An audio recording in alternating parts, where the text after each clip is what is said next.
PreventConnect is a national project of the California Coalition Against Sexual Assault, sponsored by the U.S. Centers for Disease Control and Prevention. The views and information provided in this web conference do not necessarily represent the official views of the U.S. government, CDC, or CalCASA.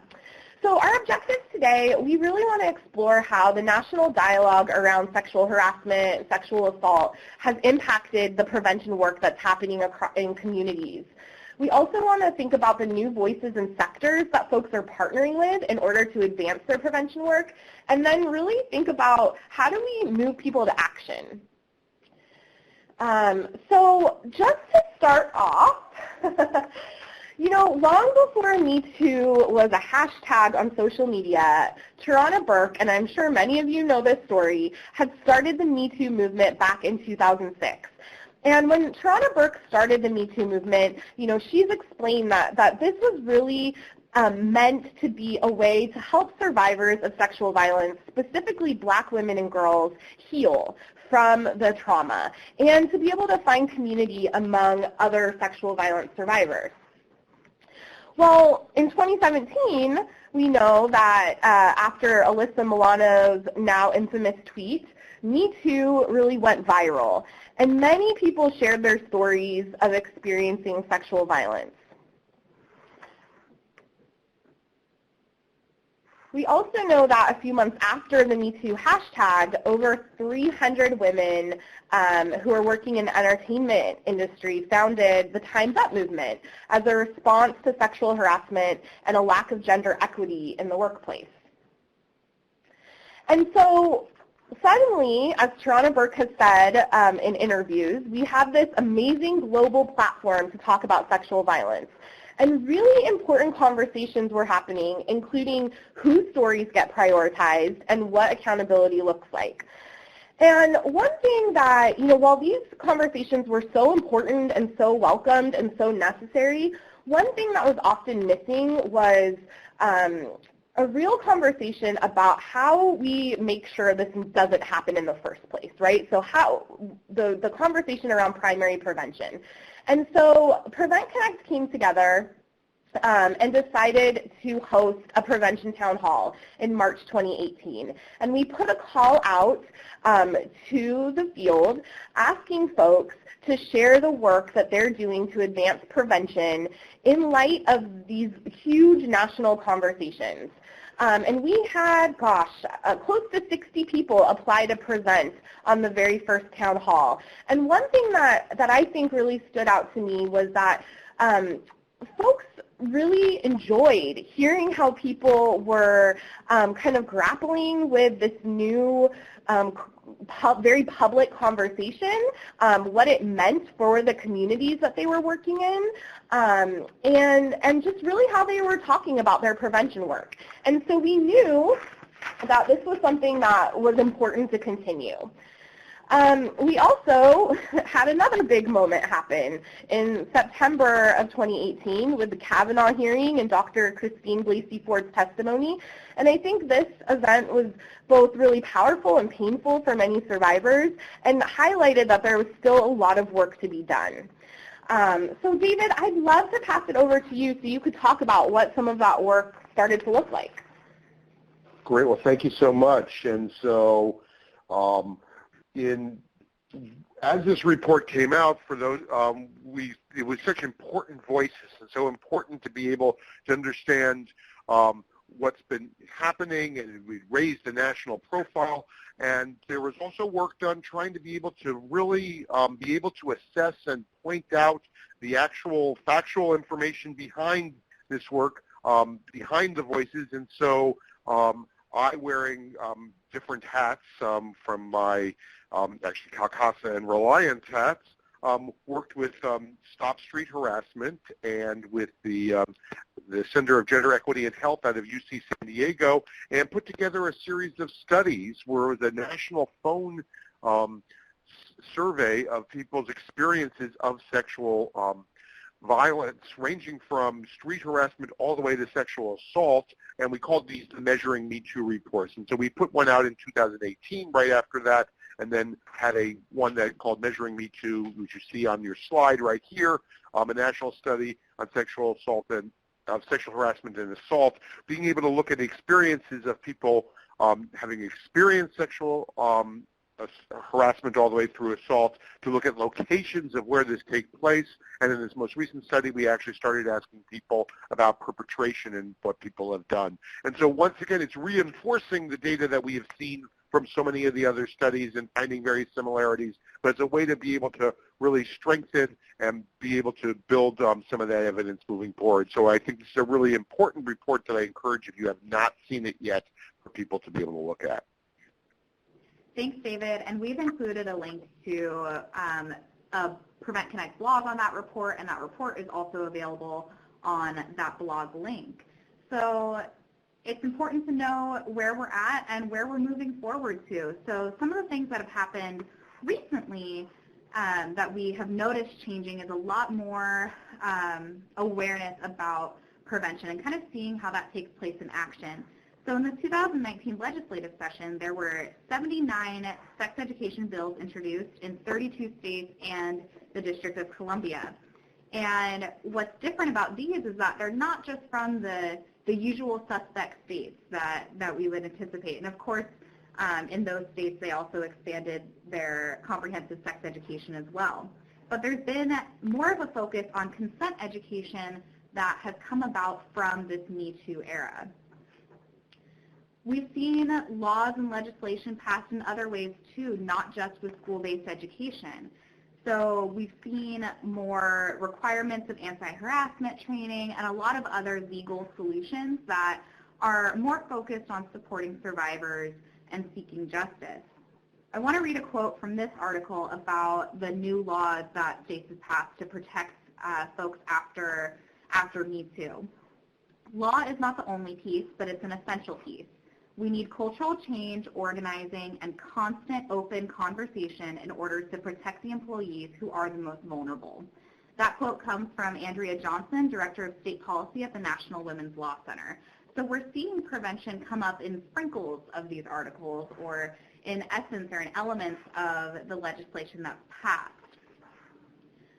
We also have we love listicles, so we have another list here of 7 positive changes that have come from the MeToo movement. And again, a lot of these focus on strengthening legal support and supporting survivors and holding perpetrators accountable through things like the Time's Up Legal Defense Fund, banning non-disclosure agreements, expanding worker protections to domestic and farm workers and independent contractors. But there's also some things that are a little more prevention-focused, like how folks in the U.S. have changed how they think about power and privilege. There's also this big question around what does accountability look like, and we want to thank Joan Sebastianic, if Joan's on the line, for sending us these articles to include today. So what does prevention look like for people who have already perpetrated, and what does accountability and responsibility look like as well? So that's how the national dialogue has been going, and we want to hear from you all before we bring it to our guests. How has the national dialogue impacted your prevention work? And Ashley is pasting that question into the text chat, so if you all will head over to the text chat and let us know, we'll report back on that in a little bit. So we've seen so many changes in the national conversation and in our laws since the MeToo hashtag started trending in 2017. But we also know that not much of the focus has been on prevention. A lot of it has been on survivor support, which is essential, and holding perpetrators accountable. But in order to change the culture to one without sexual assault, harassment, and violence, we need to shift the focus to prevention. So today we have 6 teams of guests here to share about their prevention programs and how they've been impacted by MeToo and Time's Up, and how they pivot the national conversation to prevention. So I am so excited to bring up our first team of guests. We have Sierra Olivia Thomas-Williams from the Indiana Coalition Against Domestic Violence, and Sky Cantola from MESA, Multicultural Efforts to End Sexual Assault. So Sierra and Sky, take it away. Thanks, Tori. This is Sierra. I want to start off with the fact that there is no prevalence data for sexual violence perpetration or victimization of people with disabilities in the state of Indiana. And nationally, disability is not even a variable like age or race or gender in our sexual violence collectors like the BJS, the NISVS, and the YRBSS. But the lifetime prevalence rate of sexual violence victimization of women with disabilities in the U.S. is up to 98%, which is indicative of systematic oppression of people with disabilities. And so ending sexual violence requires intentionally addressing how power is operating. So this year, the task force is pursuing the first step of the public health approach by ethically and equitably defining the problem of sexual violence in our state from the perspective of people with disabilities and people with intellectual and developmental disabilities.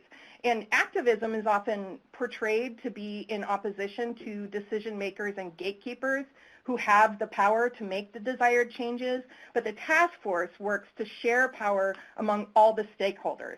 So the Abuse Prevention Disability Task Force began in 2018 with rape prevention and education funding and brings the folks who are most impacted by sexual violence, that's people with intellectual and developmental disabilities, together with state-level gatekeepers and decision makers. So we have more than 20 cross-sector organizations and individual collaborators. These include community members with intellectual or developmental disabilities and their families, self-advocates, disability advocacy and services, violence prevention and intervention professionals, government agencies, and researchers. And what's really cool is we're more than 33% people with disability led. We offer mileage, accessible transportation, and stipends for meetings and for consulting fees for the work. Sky? Thank you. So I'm Sky Cantala with MESA, and I'm also autistic and a trans person and a community organizer. I am really excited to get to work with Sierra in implementing the Abuse Prevention Disability Task Force in Indiana. And so just briefly, some of our current projects is we're trying to collect more data because, as Sierra mentioned, we just don't have enough data, especially in Indiana. So we're collecting data on two fronts. One is information about healthy sexuality and independence from people with disabilities, and then also collecting data from agencies and organizations that are disability service agencies to understand how are they contributing to prevention, what are they doing well, where can we support them on improving. We're also offering webinars each year as well as technical assistance to folks if they're interested in expanding their own efforts in disability, justice, and violence prevention. We're continually trying to work on our evaluation strategies. And then one of the coolest things this year is we've launched a free online resource hub that anyone can access at the link at the bottom of the slide. And we're posting and uplifting people with disability survivor stories, research, kind of translating academic stuff into language that anyone can understand and utilize, and a ton of other stuff. We're kind of still in the brainstorming and imagination phase, but it's a really cool resource that's developing.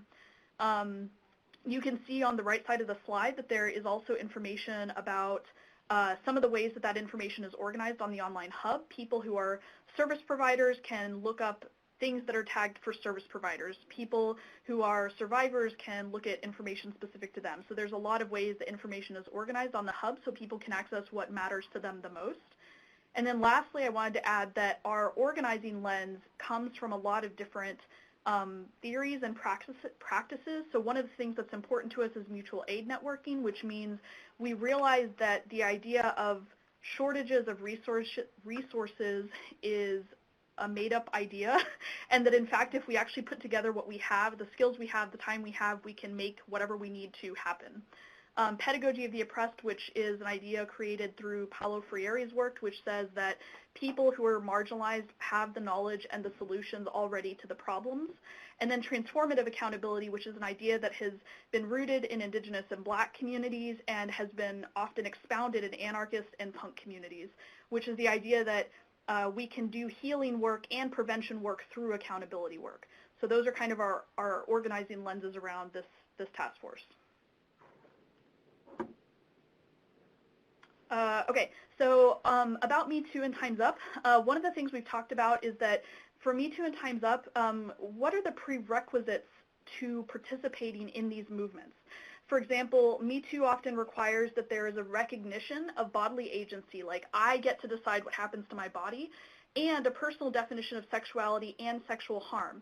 And often people with disabilities do not have access to any of those things. We're taught that we just have to tolerate however people interact with us physically, however they're going to grab and touch us, and we're often not even educated about sexuality because we're taught to be inherently asexual or not worthy of having sexual relationships.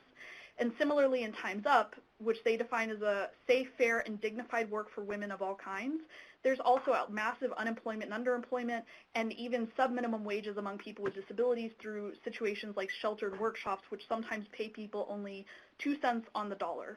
And so access to things like internet education, social connections is really important for improving people with disabilities' access to these movements.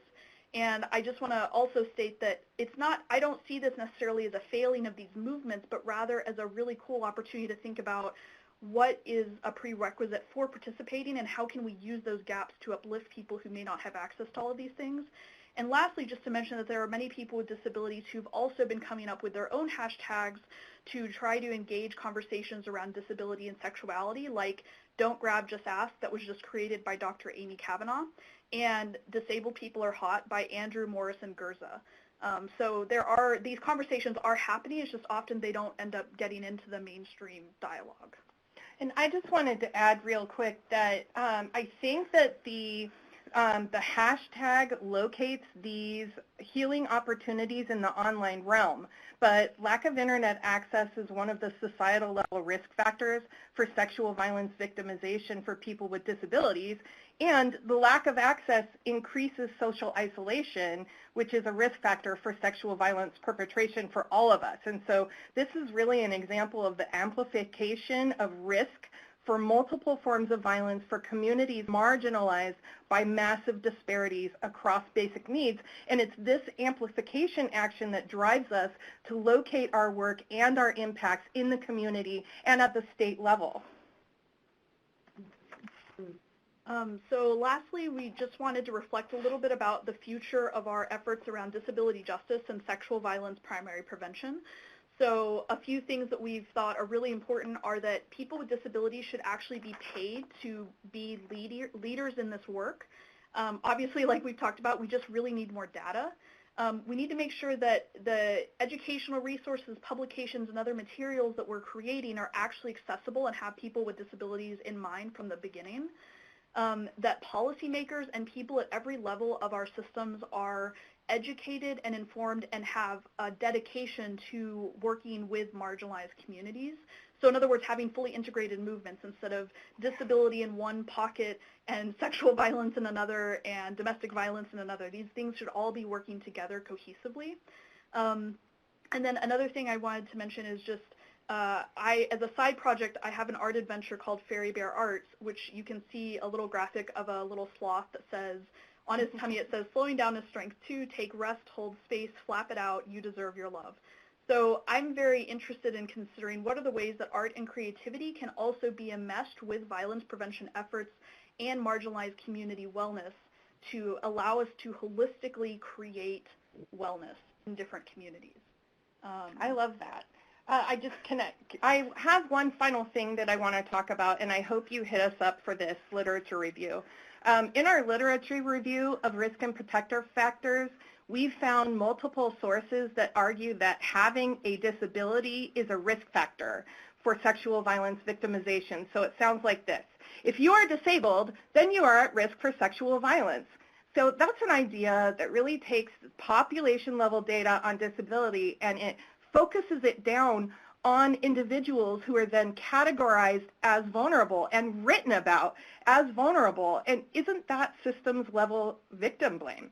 Like our grants say things like vulnerable populations or underserved populations, but really this population of people with intellectual and developmental disabilities are made vulnerable by systems inequities, and our primary prevention continues to underserve people with disabilities, contributing to further marginalization. So we really ask that people notice the subtle and not so subtle power over habits and work toward a habit of practice that ensures sharing of power with others. Thanks. Thank you.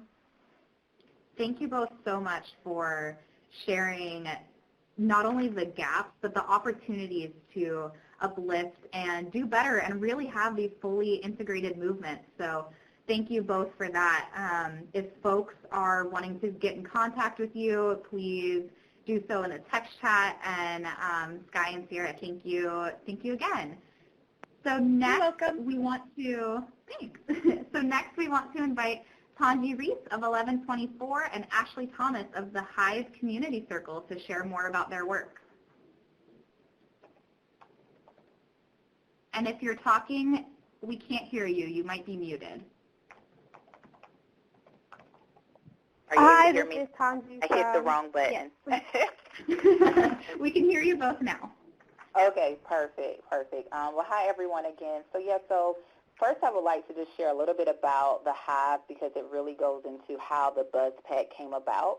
So the Hive, we are a peer advocacy organization located out of Columbia, South Carolina, where we provide advocacy support services to survivors of sexual assault and intimate partner violence, and we focus primarily within historically underserved communities. And so the BuzzPack really came out of our prevention efforts to look at ways in which we could normalize the education and the knowledge and awareness around sexual assault and intimate partner violence in a way that was culturally specific and comprehensive. Because oftentimes we see research and we see data and literature reviews that talk about the importance of having a curriculum that is culturally specific and inclusive to all cultures and communities. However, there's not a model that exists for that, right? And so we had the opportunity to partner with the University of South Carolina School of Social Work through a program and study that was called the Human-Centered Design. And through that design, we were able to conduct the research and create a prototype, which is what the BuzzPack is, around, again, how do we increase and advance awareness of sexual assault and domestic violence within communities of color as well as in communities that are experiencing poverty. And so that's how the BuzzPack really came about. And I'm going to pass it on to Tanji just to let her talk a little bit more as we begin that development piece. Yeah, so last year I started 1124 really because of my passion for prevention and wanting to explore what prevention looks like in alternative ways. And one of those ways that it showed up really was going to conferences and meeting new people. And I was able to meet Ashley at the Women of Color Network annual conference last November. And we were there, we were talking about the work that both of us did, and we soon realized that we had a shared vision for prevention in the Black community, but also like in communities of color in general, and how folks from underserved populations can be served. I think we hear about, like Ashley said, this being a need, but we don't always have the resources or opportunities to make that actionable. And so one of the things that we really agreed on is that traditional prevention methods definitely work, but it doesn't always tell the whole story of the community. Just giving young people information about what sexual violence is, what relationship abuse is not going to prevent it from happening. We have to address other issues, but also we agreed that it's important to have community be a part of that process of learning about healthy relationships.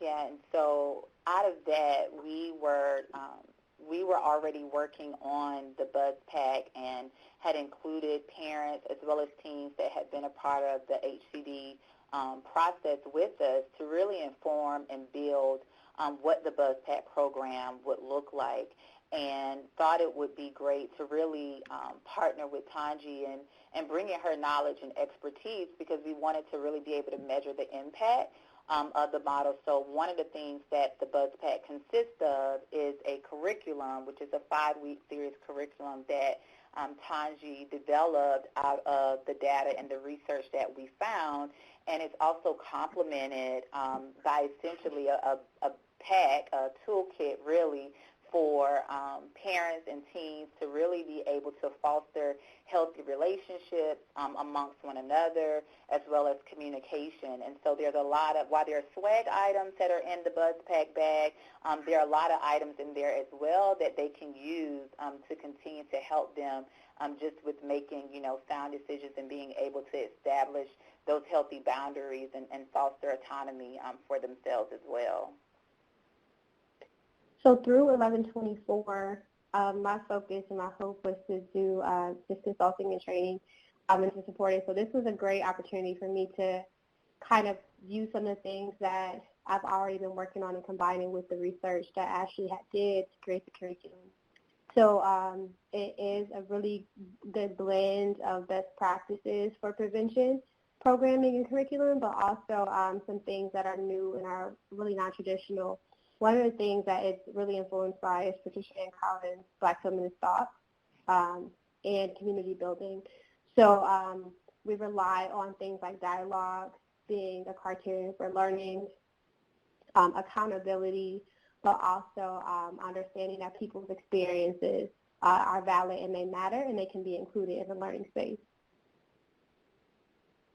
Absolutely. And when we talk about and we think about, that curriculum being accessible to communities, it was also important for us to make sure that it just wasn't in one part of the community or in one sector. And so we, again, wanted to look at how can we create a program and create a model that could be implemented within schools, within faith-based communities, within mentoring programs. And so I'll talk a little bit more at the end about some of those different spaces that we're going into. But again, we wanted to look at something that could be done outside of the classroom and beyond the classroom, because one of the things that we know in doing this work, if you work in prevention, is that we can talk to young people and children all day long around, consent and prevention and healthy relationships. But if you're not able to reach the people that are controlling the environment in which they live and influencing that environment, then we're almost at the same time doing a disservice to ourselves as well as to those young people that, that we're sharing that information with.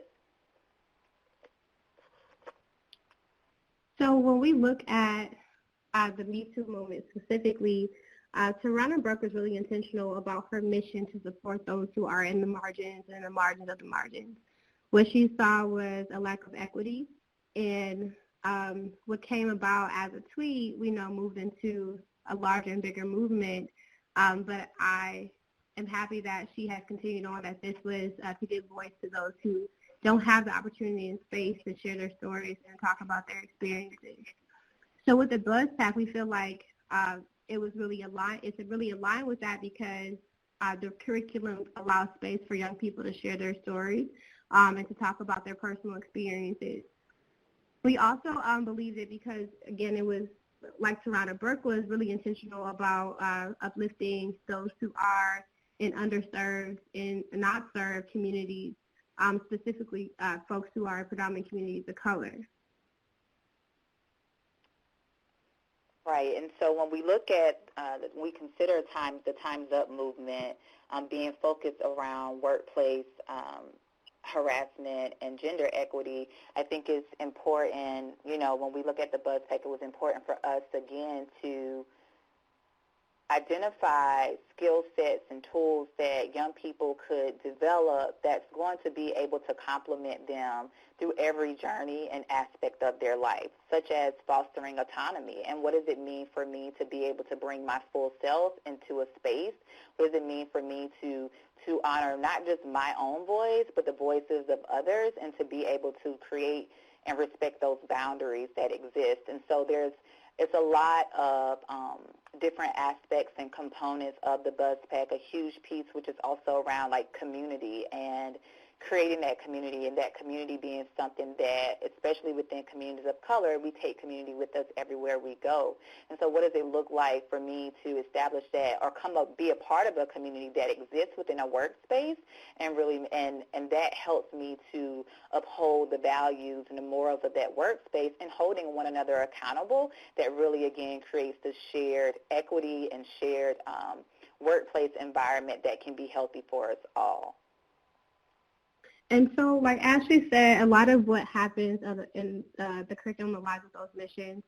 And specific things that we put in, one specific thing we put in the curriculum is storytelling, because sharing stories and storytelling is a part, again, of learning. And one way we do that is through a story called the Be Without Strife.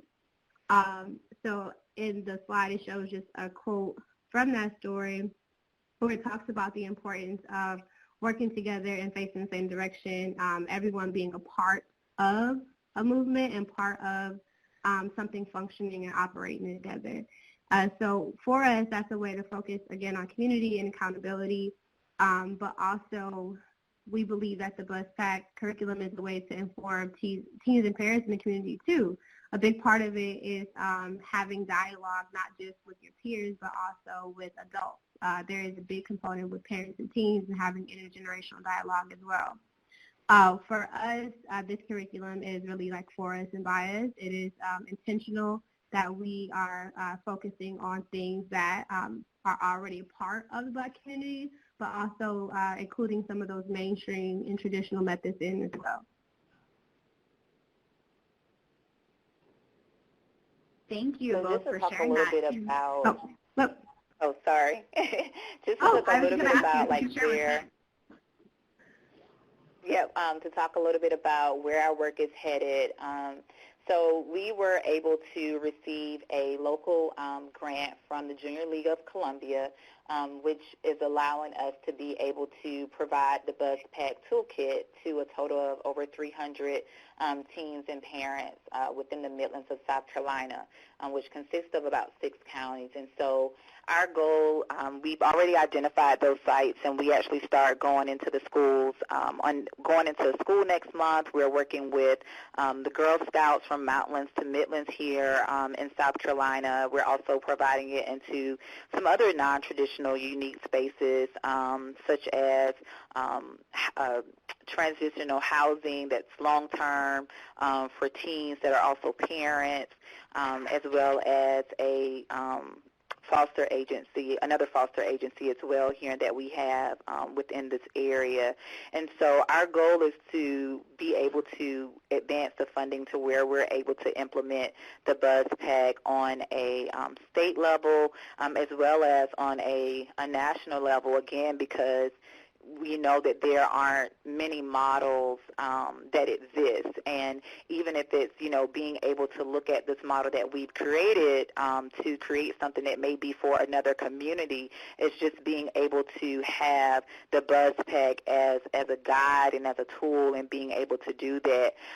One of the other things that we also want to be able to do is to also really create a train-the-trainer model so that it can be, implemented within a community or a school that they believe this is beneficial for them, or an organization that is, again, looking at how can we implement curriculum that is culturally specific and inclusive to all individuals, as well as being able to provide technical assistance to those entities that are, again, looking at what does it look like for us to create programming that is culturally specific and inclusive.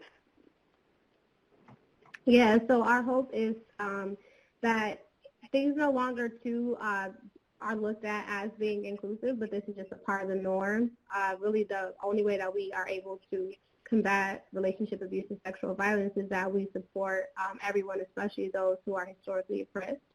So like Ashley said, we're able to offer technical assistance at 1124. I know Ashley is doing things at the Hive as well.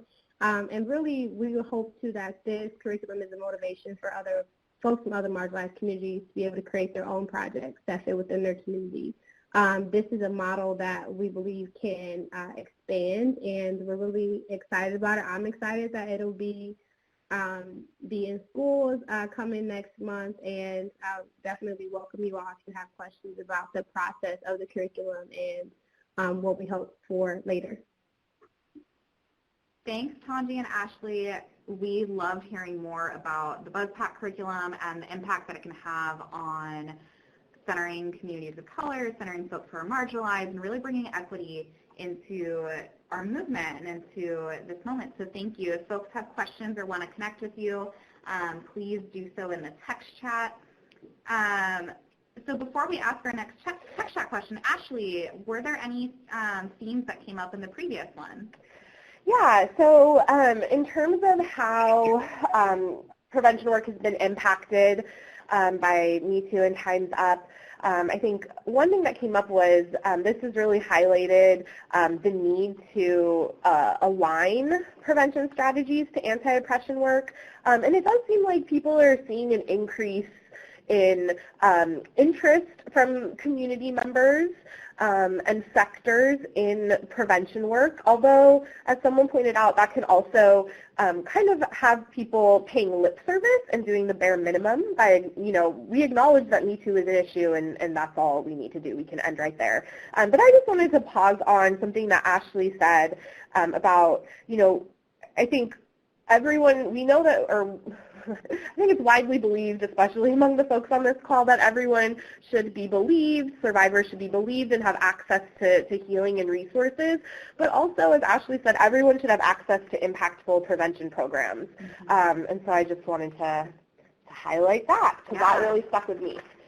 Thank you, Ashley, for bringing up Ashley Thomas's point from the BuzzPack curriculum and Hive. I think that's really important to look at equity in prevention too. So while we move on to our next guest, we'd love if you all can answer what new voices or sectors are you partnering with?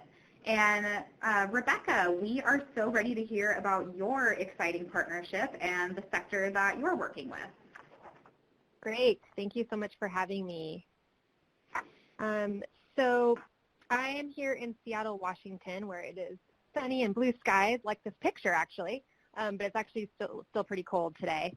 And it's a pleasure to be on the call with you all today. This picture is of Garfield High School in Seattle, where I'm managing a comprehensive sexual assault prevention project funded by RPE, which stands for Rape Prevention Education dollars. And this school, when we started this project in 2015, had a really high level of readiness to engage in comprehensive prevention efforts. So that helped immensely, but also even in the last few years, I've seen it evolve immensely. And I'm just going to highlight a couple things that have happened.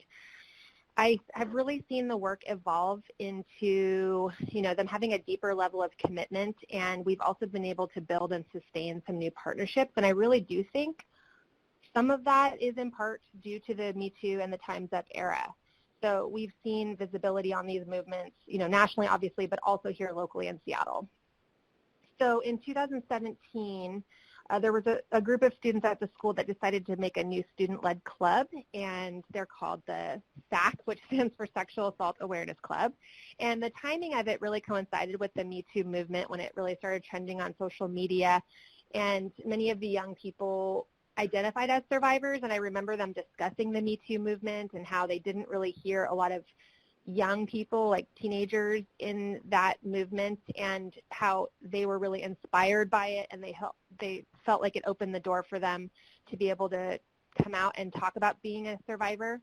And just in the last couple of years, even though they're pretty much still new, they have accomplished some amazing things. So they created a peer education model and a presentation called Consent is Everything, and they've presented it from different groups of their peers, but also all the way up to the school district health education department. They also created a prom campaign. So around prom time, they create these consent cards that educate their peers about consent and stapled them to all the prom tickets. One of the most exciting things that's happened is they actually worked with school district leaders to update our very outdated dress code situation in Seattle, and we have this brand new dress code that really avoids any type of gender and racial discrimination and body shaming, which was really prevalent in the way that dress coding was handled before. And the good news is it was recently passed by our school board, and I encourage folks who are doing this type of work to contact me if you want more information, and there's lots of media coverage around it as well, so it was really exciting.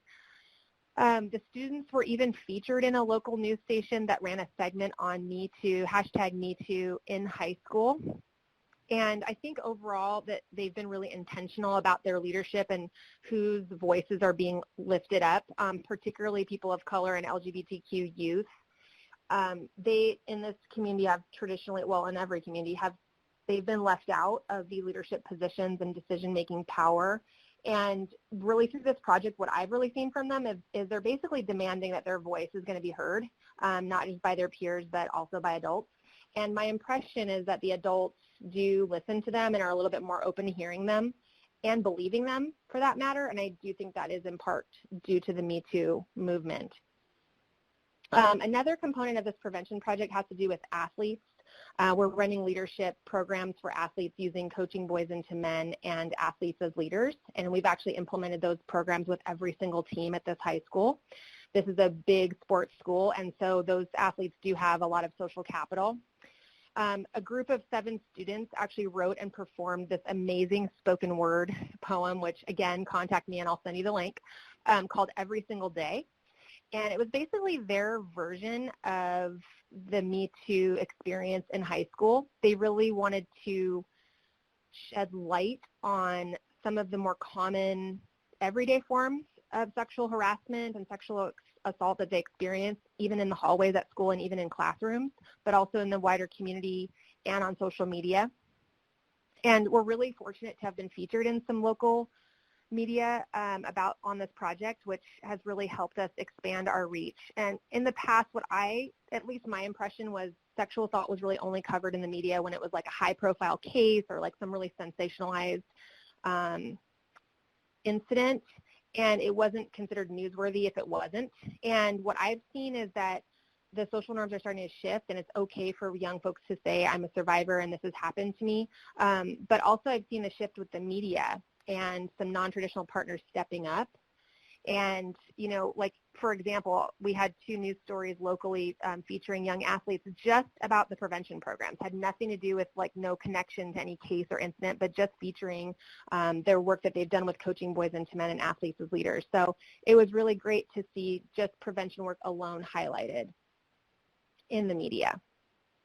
And we were also really fortunate to partner with Futures Without Violence and an organization called Small Forces, who selected our community to be featured in this short documentary style video, which has also been a great way to expand the visibility on our project. So let me see if I can advance. Okay, good, it worked. So the next part of this story is kind of just evolving as we speak, just this year. So earlier this year, we were approached by 3 major sports partners in our city. So it was the Seattle Mariners, the Seattle Seahawks, and 710 ESPN Seattle Radio, who actually had heard about our work with local high school coaches and athletes and wanted to support our efforts. And this just kind of blew me away that they were the ones to approach us. And so we partnered with Futures and also my colleague Ward Urian, who works at a local domestic violence program, and we created this presentation and went in to present to them about these high school sports prevention programs, but also the impact they've had and our ideas for how these 3 professional sports organizations could support us. And this resulted in the creation of Team Up Washington. And this is a new initiative that we just launched this fall. It's an initiative where violence prevention professionals are teaming up with sports leaders, and our goal is to prevent sexual assault and dating violence in high schools across our entire state. And thanks to a sponsorship with these 3 entities, plus our city government, and a partnership with our Washington State Coalition Against Domestic Violence, as well as actually our professional women's sports teams as well, the Reign FC and the Seattle Storm, we were able to launch Team Up Washington, and it's really taken off at an amazing pace. So now what we're able to do, instead of just at one high school, we're able to offer these programs to every high school in our state. And the way that we do that is we are offering a special evening training event each season where high school team mentors and coaches can come from any high school. And basically this picture that you're looking at is from our first event. This is at CenturyLink Field. So they're treated to an evening at CenturyLink Field where the Seahawks play. We had 120 people show up. We actually had to cap it and turn folks away. And we even had one school district, Federal Way Public Schools, I got to give them a shout out because they sent every single coach from all of their 4 high schools, which also just blew me away. So what we like to say is that they don't need to be an expert or have any kind of special degree to help prevent violence, right? So we offer them the tools and the skills that they need to get involved. And thanks to our partners, we can even offer some incentives for them to go back to their communities and have these weekly conversations with their athletes. The most amazing thing to me is that several of these partners approached us rather than us approaching them. And some of them are partners who have not traditionally been active in our movement. And I really attribute this to the widespread awareness about our issues. Like there's more and more people who don't need to be convinced anymore that sexual assault is a problem. 10 years ago in this role, I spent a lot of time seeking interest from schools, asking folks to partner, convincing them that sexual assault is a program. I would be like so happy if like even more than a few people would show up to an event sometimes. I would be thrilled, right?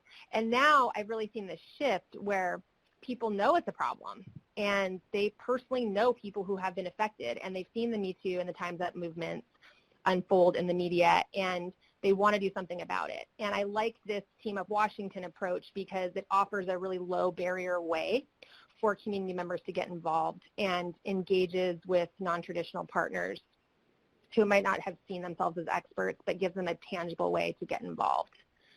So lastly, I just really briefly want to talk about some lessons learned. And the first one is the strategy of the public health model that tells us to expand our reach when we have an effective intervention. And we have been approached by a new community of prevention champions. So whether it's a high school coach or an executive at a professional sports organization, our tagline, like what we like to say is, quote unquote, everybody plays a role in creating a safe community. So these partnerships are really sustained by ongoing relationships and communication. And then the next one is, I got to give credit to Tori Vandelin from Calcasa who helped me come up with this catchy phrase that has 3 A's. So thank you, Tori. The idea is that we have the aspiration and we want to move it into action, but how do we do that? And that involves an ask, right? So I met with my colleagues that I mentioned before, and we don't have any additional funding or FTE or staff time. So we are being approached by these big partners and we want to say yes, but what is our actual goal? We had to be very specific and ask them what we needed. And this was actually really hard for me. This was a big challenge for me. I'm used to working with one sector, usually that's government funding, and we usually just written funding applications, and this involved more of a sell. And I'm not a salesperson. I've never been trained in sales. The self-promotion kind of stuff makes me a little bit uncomfortable. And in this case, my colleagues were really helpful in teaching me that you do need to be specific about your ask. And we presented them the programs as well as 4 different ways that they could partner with us. And what I found is it actually didn't take much convincing, which was great. And lastly, we wanted to ensure that our values of equity and effective prevention were woven into the messaging. So this includes like who we have as our spokespeople and our keynote speakers at our events, always being a model of gender equity. We also give priority at the events because there's so much interest that we have a priority system that we give coaches the priority over professionals. They're the ones that are actually making the biggest impact. And we give priorities to folks who send at least 1 boys team and 1 girls team because we say all genders really are needed to create a safer community. So in the end, we just hope to continue this work and partner with our state DV coalition to expand this to more and more schools, and hope that we can move beyond these 2 programs and dig deeper at root causes to create community level change. And I really think MeToo and Time's Up have helped our work in that now it's like really less of a sell. The new sectors are proactively seeking out opportunities to get involved, and we hope over time that it takes less and less convincing and just becomes more of the expectation for all sectors to help us and get involved. Thank you. Thanks, Rebecca. So excited to hear about where this partnership goes and how successful it's been so far. Kim, we are ready to hear more about Calling All Crows. Hello, everyone, and thanks so much for having me as part of this and for being on a web conference on your Tuesday afternoon or morning. Calling All Crows is a nonprofit organization that works in the music industry. So we were founded about 12 years ago now, and we're founded by a musician, Chadwick Stokes of the band Dispatch and State Radio, and really with the idea of how do you bring service and activism on the road with you. So how do you sort of channel this power of live music? You have people coming together. There's already community there. There's excitement. There's great energy. How do you channel that towards community change? And so our founders were really specifically focused in issues affecting women, and so founded this organization to do that, to sort of be that on-ramp for many music fans and musicians to learn about issues in their own communities and communities around the world, to learn ways that they can use their voice or their skills or their time and resources to address these issues and to make change.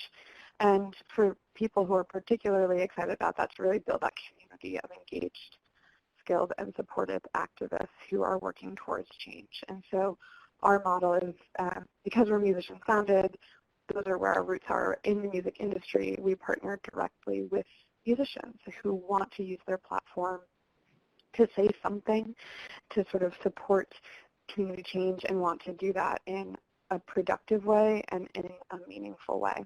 So that's the organization. And then about 2 years ago now, we launched our campaign called Here for the Music. So it's a campaign to prevent sexual violence at concerts and festivals. So for us, this was the first time we looked inward to our own industry for change. More typically, we're building a campaign, for example, around mass incarceration, and through figuring out how do you get these music fans and musicians to take action on this issue affecting their community. But with this Here for the Music campaign, we were really tackling something right at home. And so to do that, we focused a lot on training. So how are we training music venue and festival staff, so people whose job it is to think about safety in a space, and giving them skills to better identify potentially harmful behaviors, and how to safely and effectively intervene. Thinking about the person experiencing harassment as the primary person to really think about and care about in your intervention. But we've also been training people beyond those whose job it is to think about safety. So how are we getting music fans to learn active bystander skills, to be called to action, and to feel like they can step in and help prevent something if they see something that's off at a show that they're at, or at the festival, or in their own community. And we also really focused in on how do we train other industry professionals. So not just folks who are, a security guard or a bartender at a venue, but also a musician and touring, an audio engineer, a merch seller, all the folks who are sort of moving through these venues and these festivals on a tour. How are they getting these skills as well? One of the things we know about the music industry is folks working in it don't have very many protections. Most people are contract workers.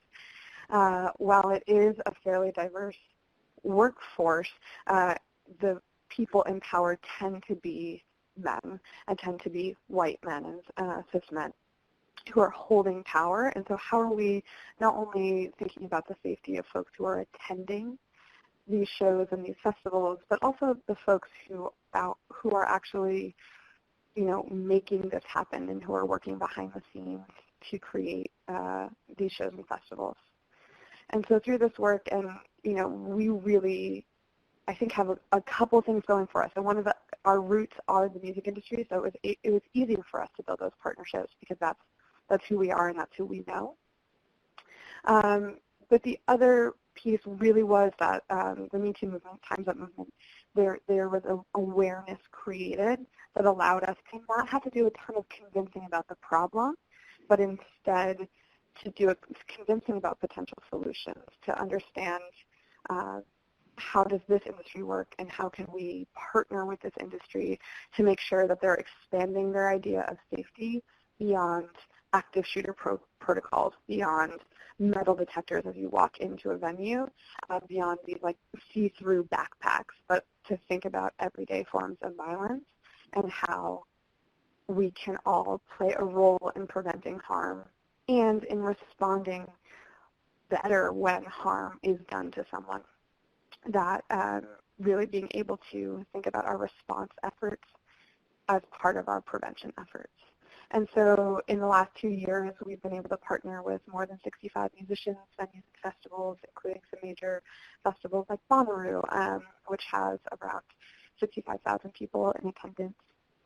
We have trained over 1,700 new active bystanders. And again, those are music fans, they're musicians, they're industry professionals. And I think the other key piece of what we've been doing as an organization and where we see our role are as advocates.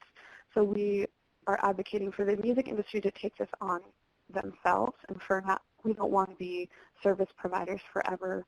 We're not a large enough organization to fill that need and to be the sort of primary training body for the entire music industry, which is huge. But what we see ourselves as playing a role in getting the industry to think about this differently. And so with that, we have an open letter to industry leaders. Just very quickly, I don't want to get in the weeds of the music industry, but it's a monopoly in terms of live spaces. So about 85% of venues and festivals are owned by 2 companies. And so we've been able to really target our advocacy efforts to a handful of companies and ask them to really think about how they work on prevention and response when it comes to sexual violence and other forms of violence, and get them to resource this in a way that they've resourced other safety efforts in the industry.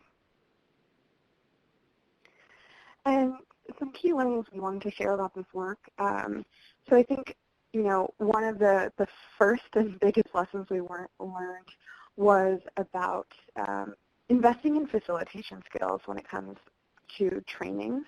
That we did see, we got feedback from many of the folks that we worked with, particularly those who were doing workplace trainings, that they've had facilitators who were not engaging or who used the language that was inaccessible and that was very sort of academic or specific to the sexual violence prevention community, and that just felt so foreign to people who had never even heard any statistics about sexual violence. And so really investing in who are your facilitators. If you're using volunteers to facilitate trainings, how are you really investing in their skills of facilitation and having them think about the language they use, making trainings accessible and engaging and fun so that people do walk away with skills and feel empowered to be prevention champions in whatever communities they're a part of. The other thing we got feedback on sort of quickly and positively was about understanding our audience and industry that they work in. So because we were founded and have access to folks who are music industry professionals and who know that industry inside and out, picking their brains and really understanding what are the challenges that these folks are facing and how do we adapt our training and how we talk about this work to make it make sense in their world. And we really try to be diligent about that, whether we're doing a training or we're reaching out to a musician to see if they would want to work with us, is to really understand who are they, what are the challenges they're facing, and what are the logistical challenges to implementing something like this. That for a venue, for example, they're all contract staff. So how do you get people to show up and go to a training is like a very different question than a school where students are sort of required to be there, or an office where you have employees as opposed to contractors. And lastly, another key learning here was that we really used an organizing framework that we invest. We have one full-time staff member, that is me, and we're overwhelmingly run by volunteers. And so thinking about how do you bring people along with you? How do you have many different points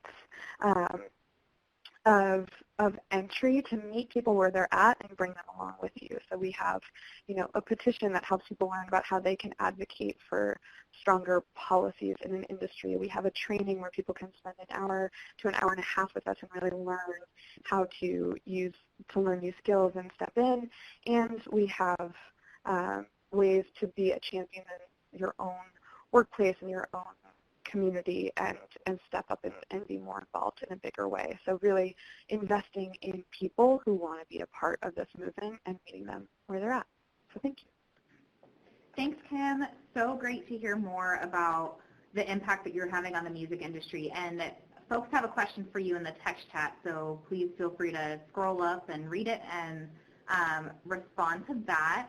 And we also want to ask a question of you all. What is your vision for seizing momentum and moving people towards action?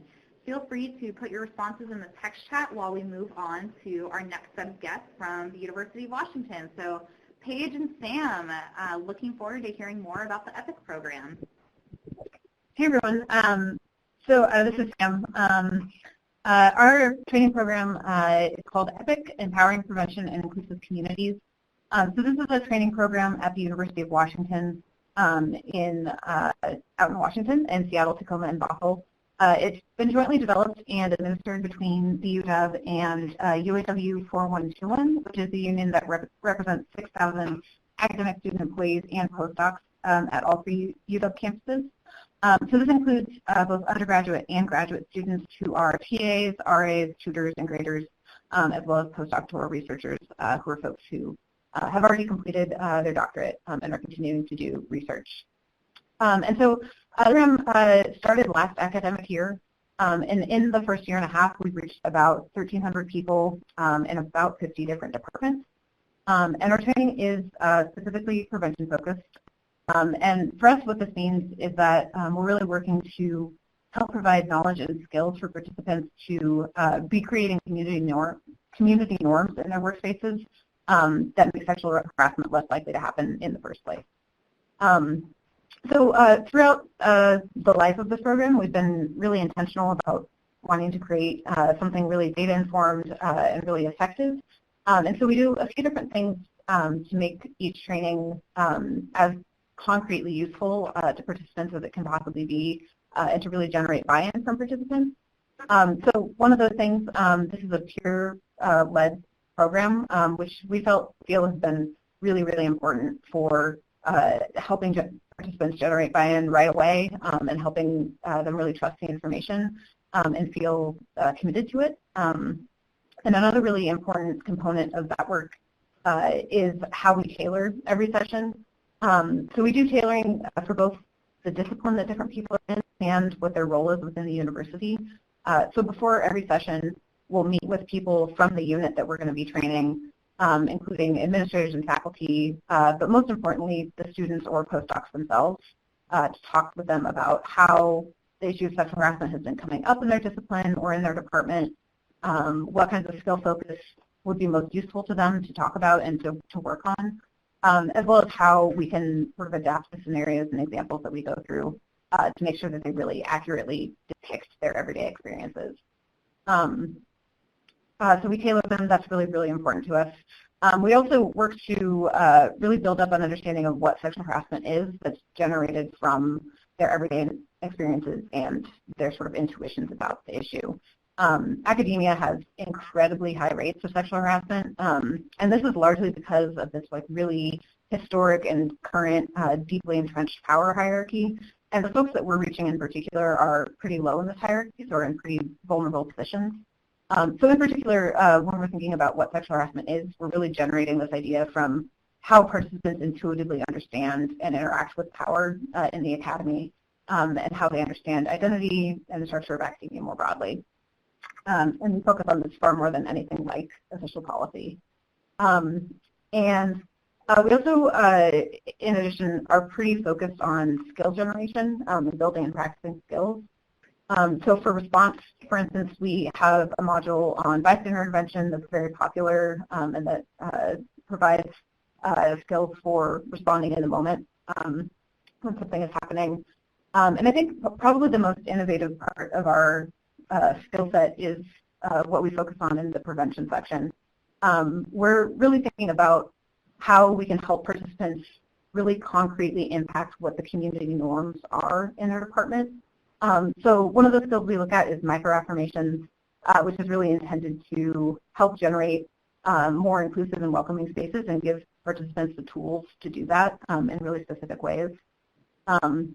Another pair of skills that are pretty important, and go back to what some others have said about accountability, are calling in and calling out, as well as responding to being called in or called out. And again, these are really helpful for generating community norms around accountability, both within our departments, within our communities, as well as in ourselves. We've also developed a few other modules on things like managing mentor relationships and boundaries, as well as work, again, to be really specifically attentive to the kinds of environments our members are going to be in. And throughout this program, we've been really intentional about using participant evaluation to continually improve both the experience and the effectiveness of our training. This is something that's really, really important to us. And so one component that we've already been integrating from the beginning of the program is a short evaluation that comes directly after the training is over.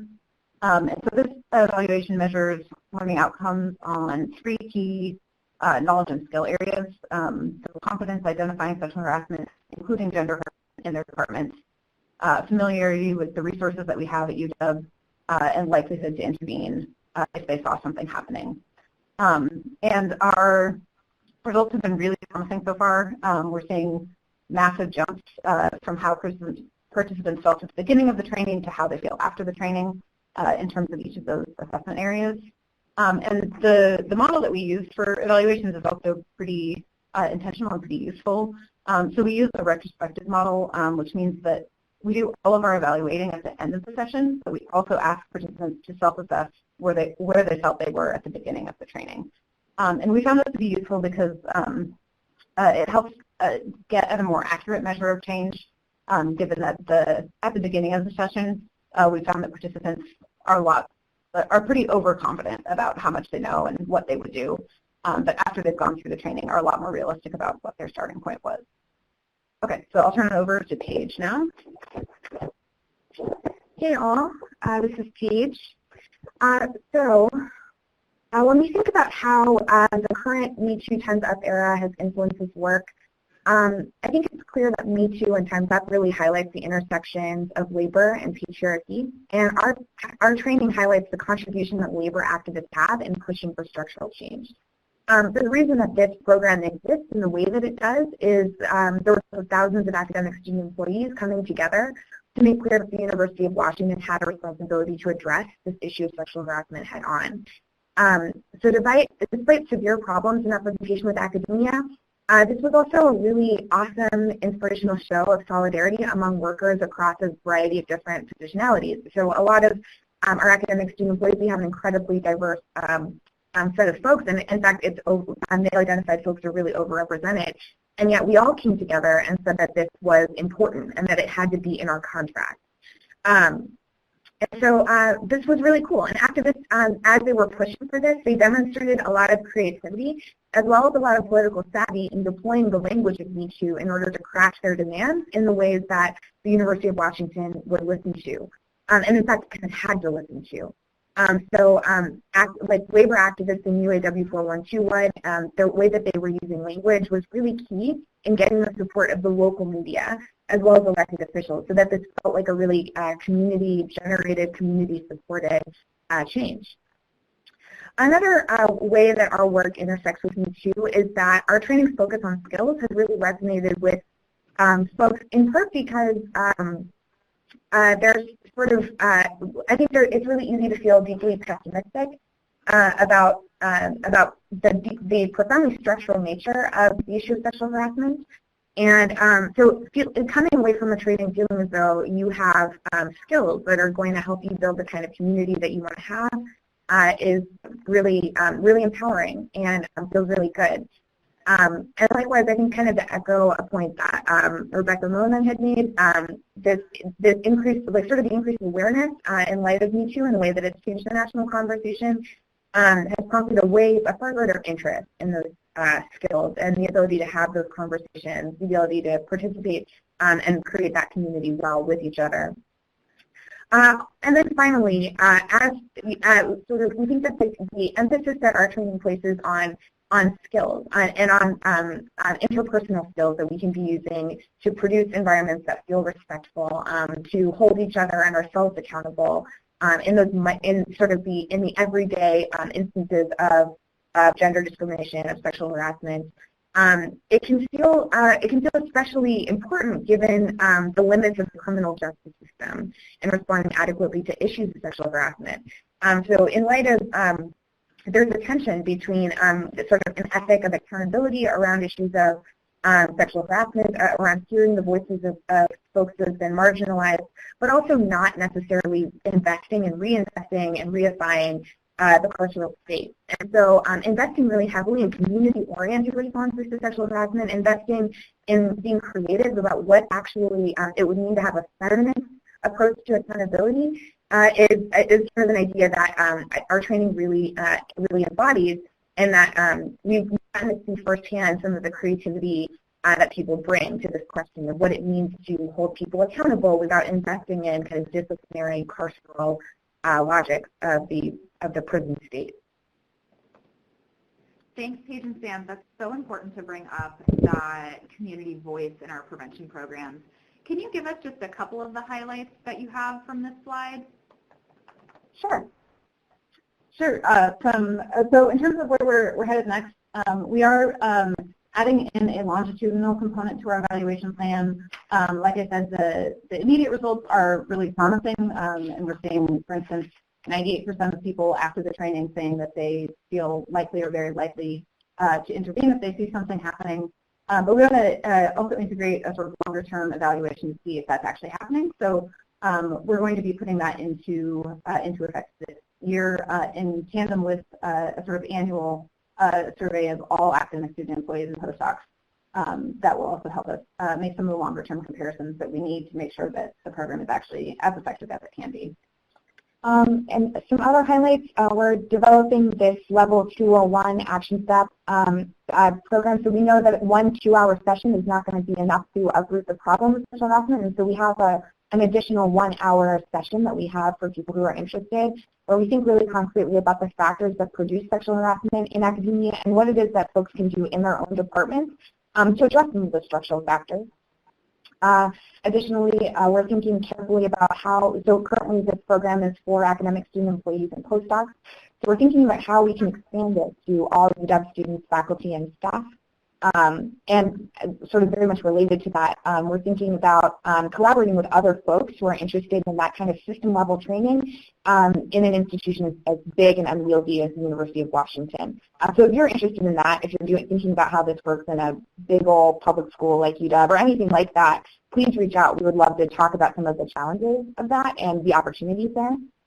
And then lastly, we're really interested in connecting with other workers and communities that are interested in peer-to-peer training. So we found that, again, as Sam mentioned, one of the reasons why this feels effective and why the conversations that we have in these sessions feel like relevant and important is that it's happening, from an academic or from 2 academic student employees to additional academic student employees. We're all experiencing some type of pressures, and so it's that peer-to-peer element that makes it feel collaborative and feel like we're sharing and building knowledge together. So we're really interested in working with other folks in other kinds of sectors, and particularly not just exporting our curriculum, but helping people think about what curricula will work in their context. And again, to sort of push back against the colonial way of thinking about expanding curriculum, and instead thinking about the knowledge that communities already have, the practices that the communities already have, in order to build curricula that will work for them. Thanks, Sam. Thank you, Paige, so much for sharing. There are folks looking to connect with you in the text chat, so please head on over there. And finally, we have our last guest. We have Tara joining us from Peace Over Violence. So, Tara, take it away. Awesome. Thank you. Hi, everyone. So just a quick note and apology. We are located in downtown Los Angeles, and there is currently a commercial being filmed behind me. So if you hear any yelling or anything like that, they're filming a car commercial. It just started a few minutes ago. Okay. We're glad you're at least safe from the wildfire. Oh, yes. No, very far away from the fire, so absolutely safe. Just right in the middle of construction and a car commercial, but nothing dangerous. Okay, so first I'm just going to do a little bit of a super brief overview of some of the violence prevention work that we do. We have various youth leadership programs, one of which is called our Youth Leadership Institute, and that is a 5-week program where we spend a good amount of time, like the first 2 weeks, really teaching them about a curriculum that was produced by Peace Over Violence many years ago. It's called In Touch with Teens. And the curriculum is pretty comprehensive. It's based around, sexual and domestic violence and sort of building awareness and knowledge as an aspect of for prevention services. But it starts really with the roots of violence, how all the different forms of violence are really interconnected, right? How does domestic violence connect to gun violence, connect to gang violence, connect to poverty, how all of these things are really sort of interlinked with each other. And then we sort of move on. We teach about power and control, what the cycle of violence looks like, healthy relationships, unhealthy relationships, and then sort of domestic violence and sexual violence 101 chapters, as well as really diving in on like media and rape culture. And so that curriculum in that time sort of has evolved over the last couple of years, which I'll be talking about on the next slide. But that's sort of what the youth program looks like, and then they go out and the youth actually work in the community to do some of this work through various tracks, either through community organizing or like poetry and writing, or through media as well, whichever type of media that they want to use, whether it's radio, podcast, anything like that. And then we also have obviously professional development trainings, like many of you do, and we have seen quite an increase in those that I'll talk about as well. But the main thing that we're going to talk about today is our curriculum that we use to build adult allies. Right now we have a volunteer training program called Violence Prevention Specialist Volunteer Training, and that is a 65-hour training that really teaches the same curriculum to adults that we teach during that 5-week youth program. But for the adults, we make it a little bit more well-rounded, and we have it for about 3 months. So they get 65 hours, 3 months of time. They sort of devote their lives to us for a while, and then they commit a year of their lives really teaching and learning what this program is. And so again, it's similar to that In Touch with Teens curriculum, where we teach them how to talk about the roots of violence, how to talk about domestic violence and sexual violence, and how to make sure that when we're implementing this that we're using an intersectional approach. So there's units that we add in on top of that where they get training on trauma-informed classroom management. We do a Muslim survivor section, working with undocumented youth section, intersectionality and Black survivors, sort of anything to make sure that they're not just getting, okay, here's what sexual violence is, here's what domestic violence is, but really kind of understanding, the larger issue and making sure that when we send them out to the community that they're prepared. Again, right, we're in Los Angeles, so we're located in the Pico Union area, which is one of the most densely populated areas in the United States, and we work obviously mainly with LAUSD, which is one of the largest school curriculums, and so we want to make sure that when we're sending folks out into the community and into these classrooms, as well as community groups, meetings that sort of go to everything, that they are properly prepared. So since MeToo, we've seen some really interesting changes that have actually been sort of fun to deal with. So when it comes to the volunteers, right, I think traditionally we've had, as part of this adult program, we've had lots of college students or recent college graduates has been sort of the main group that has been joining us and has been interested in learning about these topics. A lot of the times, obviously, for people, it's about passion, but it's also about like opportunities to advance their careers. But what we've started to see change is that during the 2016 election, we started to have folks coming in and say, hey, we're here to do this program and to do this work because of this election. Like something happened in me and now I want to do violence prevention work. And then again, during when MeToo really sort of took off in 2017, when folks started to see, hey, there's this whole movement around something that I knew was happening, but I didn't know how to deal with it, or I didn't know what to do, and I found you, found Peace Over Violence, and I want to do this program. So we had a different influx of those people. And then again, in 2018, during Kavanaugh, during that volunteer class, we had quite a few people that came in and said, hey, this happened. this was awful and we want to come in and make a change. And because of that, we started to see a little bit of an older crowd be interested in doing this work, which has been really exciting. So while previously the majority of the people that were doing this with us were in their 20s and 30s, again, like I said, mainly college students, all of a sudden we started to have folks in their 40s, 50s, 60s, and even 70s come and spend 3 months of their lives with us and then a full year after that to really focus on violence prevention specifically, which was very exciting. So we saw this tilt in people that weren't just doing this work and volunteering with us because of their own personal experiences, but because of a larger cultural issue.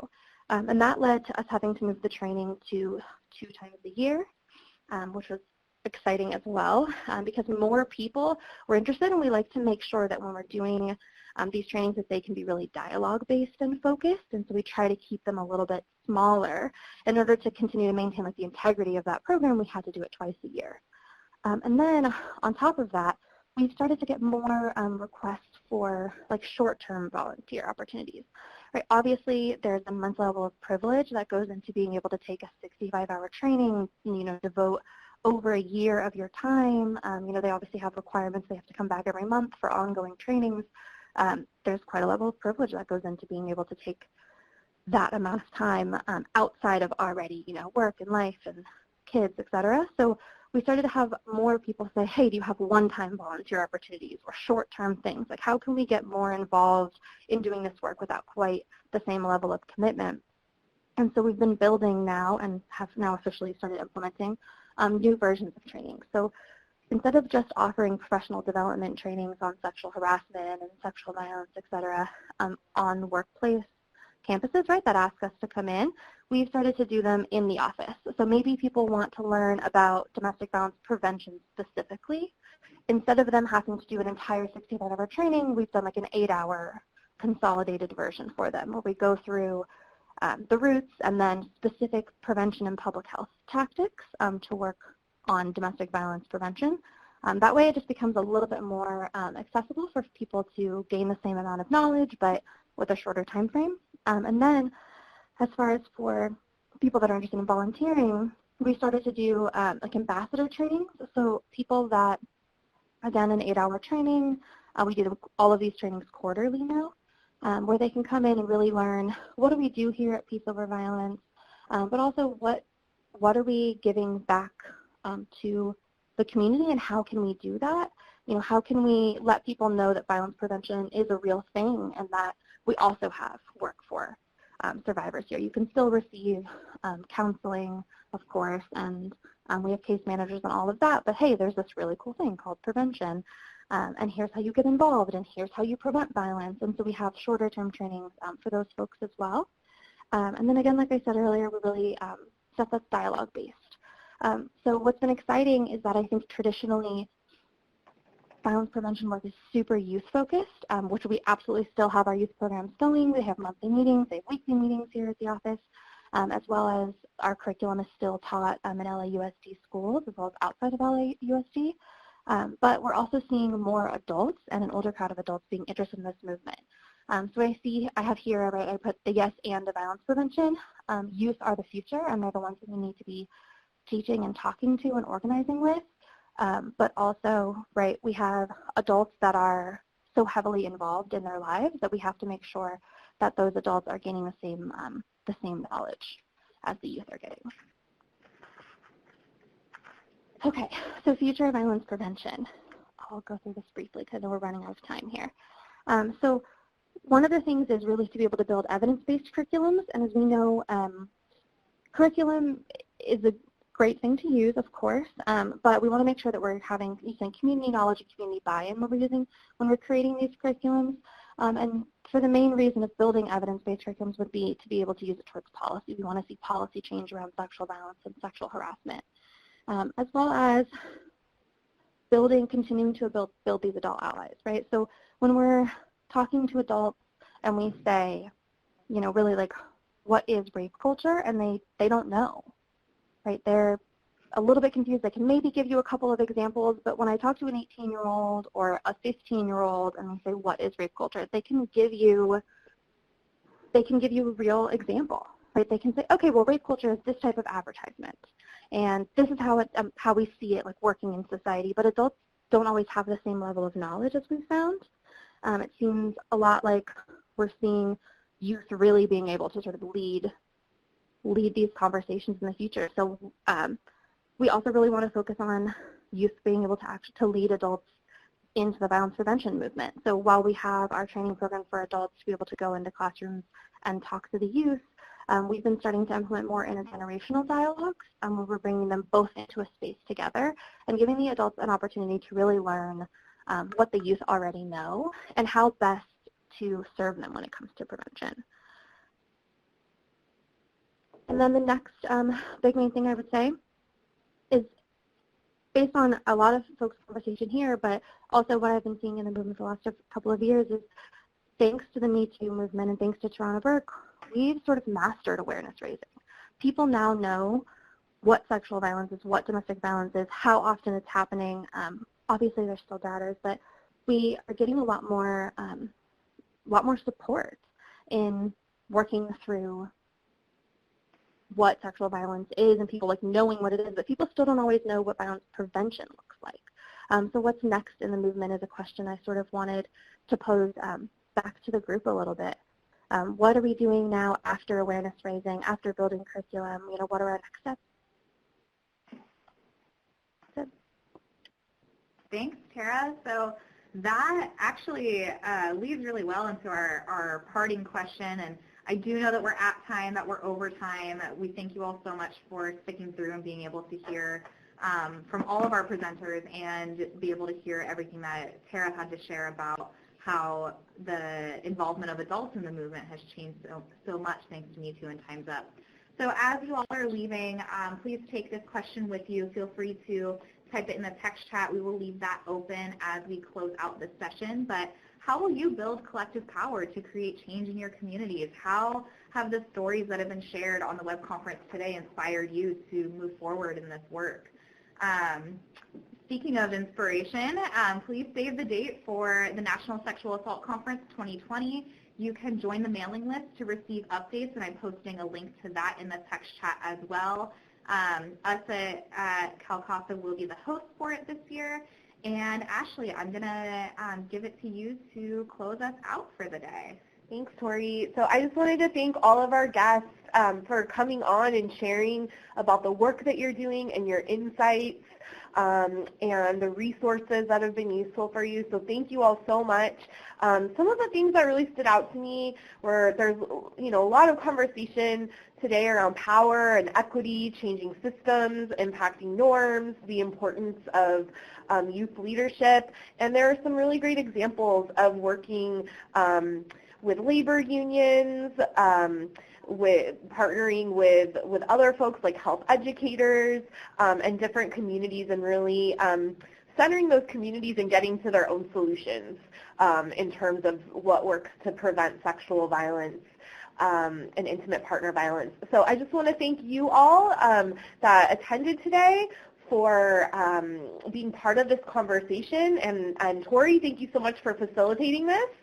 And I hope that you all, again, continue to think about how do we build that collective power to create the change that we want to see.